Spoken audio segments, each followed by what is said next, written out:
Hello everybody, welcome back to Ranked, the only show on the internet where I take my biased opinions and launch them on a tier list. I'm your host Dastardly John, and today we're going to be ranking all of the mainline Zelda portable games. First of all, let me just say that these are my opinions. If your opinion happens to be different, feel free to let me know in the comments. But I don't really care. If you want to rank the characters yourself, check the link in the description, film a YouTube video, and tag us with #ranked. Right here. As another thing to note, just like with the last episode, which you can watch up here, is that I've enjoyed every single Zelda game I've ever played. No Zelda game deserves the bottom spot. Well, there is Four Swords Adventures. Anyway, let's get into the rankings.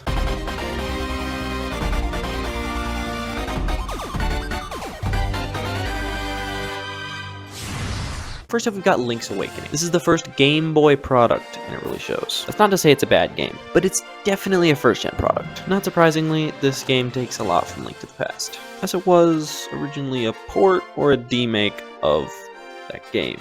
But moving on, Link's Awakening, while it is still a good game, I wouldn't really recommend going back to the Game Boy version, so C tier.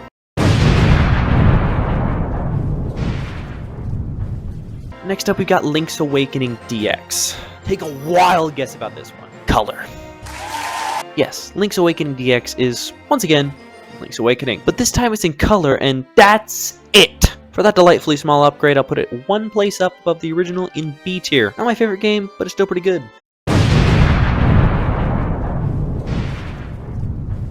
Also, just as a side note, the HD version, which is and isn't a portable game, it goes in A tier because it's just, again, slightly better. On to Oracle of Ages and Oracle of Seasons. I'm going to group these two games together, not because they're the same, far from it, but instead because they're a dual release. These games are definitely pretty fun. I started Oracle Seasons on my Switch, and I had a blast with it. They're not the greatest Zelda has to offer, but they're definitely a good time considering the fact that they're portable. So for that, we're going to put them both in A tier.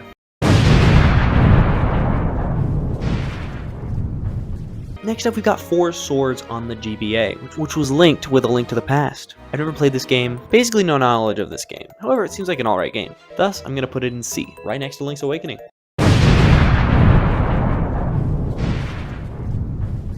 Next up is the Minish Cap. I haven't played it. Based on what I know about it, I'm going to put it in B tier. Maybe I'll revisit this tier list once I've played all the Zelda games. But for now, it's going in B. Next is Phantom Hourglass, which... this is getting redundant. I haven't played it. I really shouldn't have the authority to rank these games. Who gave me the authority to rank these games? It wasn't you guys, that's for sure. I've heard the story for this game is alright, and the game itself is... alright. Kind of all I know, to be honest. C tier.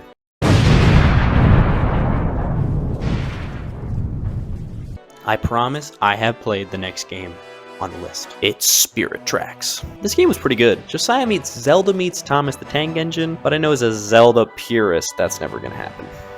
Please don't let that happen. Please don't let that happen. I enjoyed what I played of it, although I didn't play much, so for that, it's gonna go in B tier.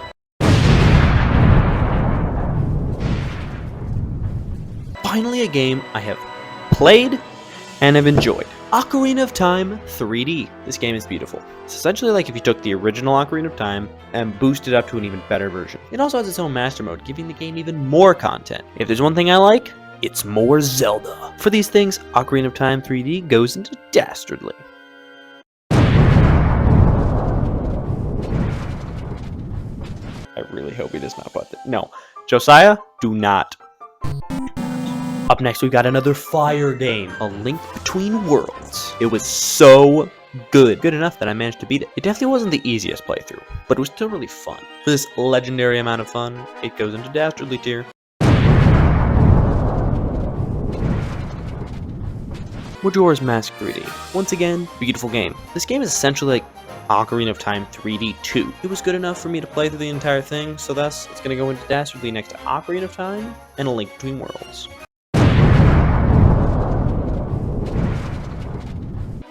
Way to end this video on a low note, Triforce Heroes for the 3DS. I think we can all agree that this probably wasn't the best. Found the story to be interesting and the gameplay was alright, but it just wasn't for me. D tier.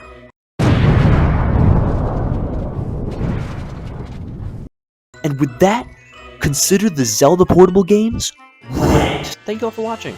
you enjoyed today's episode of Ranked, feel free to click on the video that appears on screen that's going to go over the Zelda console games. Alright, peace.